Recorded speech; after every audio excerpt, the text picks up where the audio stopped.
तो हे hello guys, स्वागत है आपका मेरे इस YouTube channel one steps toward uniform में। तो आज हम अपना केमिस्ट्री करना है और लास्ट टॉपिक करेंगे जो आपकी हेल्प करेगा CDS NDA FCAT INIT और टेरिशियल आर्मी के अंदर इनकी वर्दी, इनके थ्रू एयरफोर्स, इंडियन नेवी और इंडियन आर्मी की वर्दी पाने के अंदर। तो गाइज जो आज का हमारा टॉपिक है वो है पीरियोडिक क्लासिफिकेशन ऑफ एलिमेंट्स। मतलब जो पीरियोडिक क्लासिफिकेशन हुई है हमारे एलिमेंट्स की, हाइड्रोजन, हीलियम, मेटल है, नॉन मेटल है, मेटलाइट्स है, नोबल गैसेज है, उनकी जो क्लासिफिकेशन है वो स्टार्टिंग कैसे और उनका आज वो चलते कैसे आ रही है। सबसे पहले जो आई थी वो थी डोबिनियर ट्रेड, एक डोबिनियर साइंटिस्ट उन्होंने दी थी।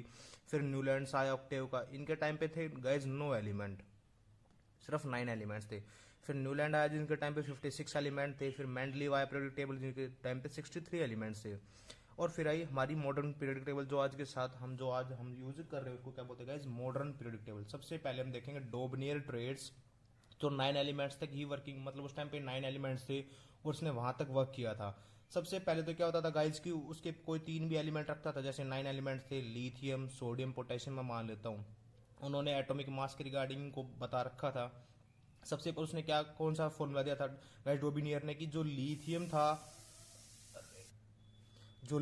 था और जो पोटेशियम था गाइज, अगर इन दोनों का एटॉमिक मास प्लस करके हम 2 से डिवाइड, मान लो कि मैं मीन निकाल रहा हूँ वैल्यू का, तो मेरा सोडियम का मास आ रहा है। लेकिन ये गाइज कभी एक्यूरेट नहीं होता था, लेकिन उसने बस 9 एलिमेंट तक ही वर्क किया था, उसके बाद ये फेल हो गया था गाइज, इसलिए इसको हमने ज्यादा वो नहीं हुआ। फिर आया था guys Newlands law of Octave, जिसके टाइम पे 56 एलिमेंट थे।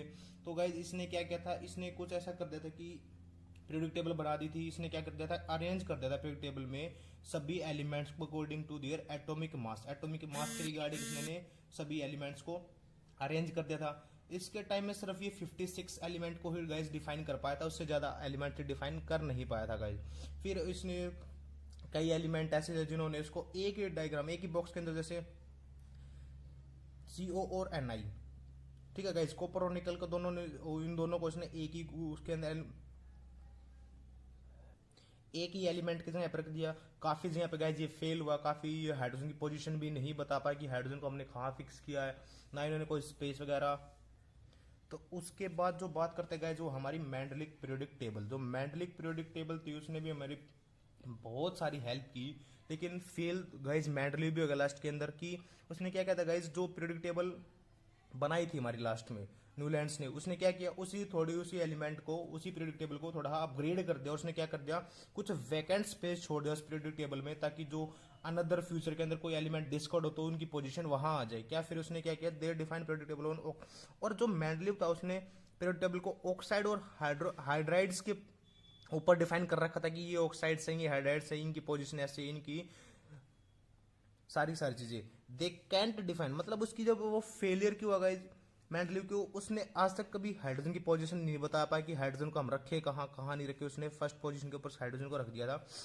सेकंड थिंग, जो मेंटली था गाइज, जो पोजीशन ऑफ आइसोटॉप्स नहीं बताया था, हैविंग डिफरेंट एटॉमिक मास, काफी थे जिनके अलग अलग एटॉमिक मास थे, उनकी पोजीशन ये मेंटली बता ही नहीं पाया था।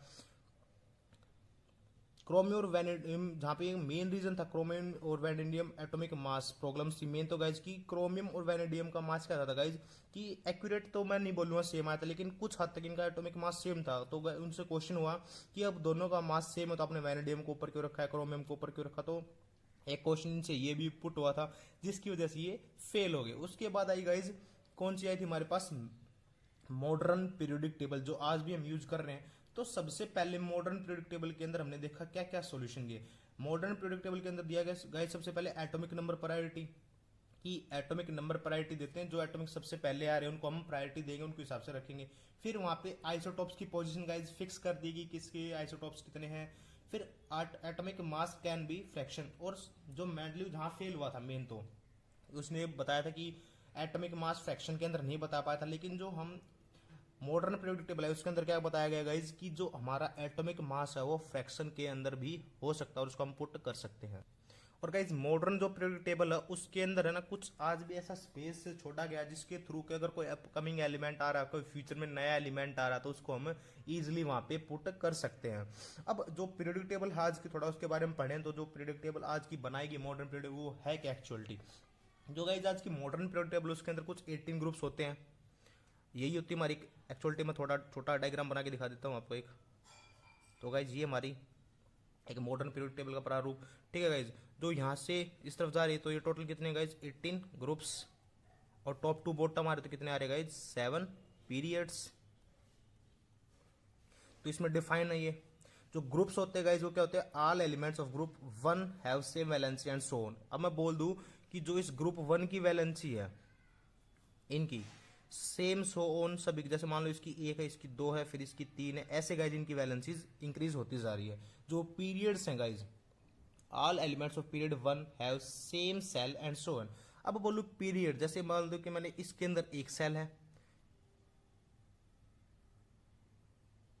नहीं गाइज हमने थोड़ा उल्टा कर दिया। जो ग्रुप्स थे गाइज उनकी वैलेंसी क्या है कि यहाँ पे ग्रुप्स 1 की वैलेंसी ये है, ग्रुप 2 की वैलेंसी ये है, ग्रुप 3 की, ग्रुप 4 की, 5 की, और जो पीरियड्स थे उनके अंदर ये था कि यहाँ के जो सेल्स हैं वो सेकंड सेल्स हैं, थर्ड सेल है, फोर्थ सेल है, फिफ्थ सेल है गाइज। फिर गाइज जो साइज होता है हमारा वो साइज डिपेंड करता है उन सेल्स ऑफ एलिमेंट, हमारी सेल्स ऑफ एलिमेंट के ऊपर डिपेंड करेगा। फिर जो एटम साइज है गाइज इंक्रीज, जो एटम का साइज होता है वो इंक्रीज करेगा हमेशा जब आप टॉप टू बॉटम जाओगे इन पीरियोडिक टेबल में। जब आप टॉप टू बॉटम जाओगे तो ये हमेशा इंक्रीज करेगा एटॉमिक साइज, क्योंकि यहाँ पे न्यूक्लियर कैपेसिटी बढ़ रही है, लेकिन यहाँ पे सेल्स की जो संख्या, वो सेल्स का जो नंबर है वो इंक्रीज हो रहा है, इसकी वजह से उनका एटॉमिक साइज भी इंक्रीज हो रहा है।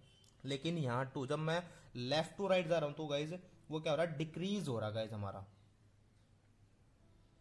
फिर गाइज मेटालिक प्रॉपर्टी। अब मेटालिक प्रॉपर्टी सिंपली बात करूँ, इंक्रीज और डिक्रीज। इंक्रीज क्या होंगे गाइज, टॉप टू बॉटम ये हमेशा इंक्रीज होती है, क्योंकि metallic character top to bottom increase होते हैं, और डिक्रीज लेफ्ट टू राइट ये हमेशा क्या होंगे, डिक्रीज होंगे। जब टॉप टू बॉटम हम ऐसे आ रहे हैं तो ये क्या होंगे गाइज, इंक्रीज।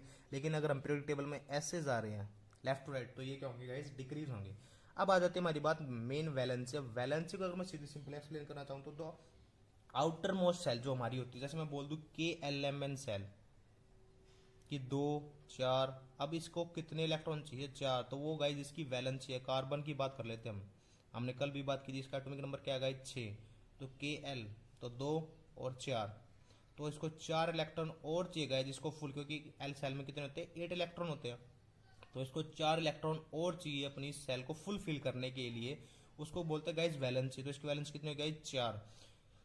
कंबाइनिंग पावर होती है गाइज एलिमेंट की, कौन सा कोवेलेंट बॉन्ड फॉर्मेशन कर रहा है या आयनिक बॉन्ड फॉर्मेशन कर रहा है। वैलेंसी अपनी किसी भी एलिमेंट को कंप्लीट करनी होती है गाइज, ठीक है गाइज।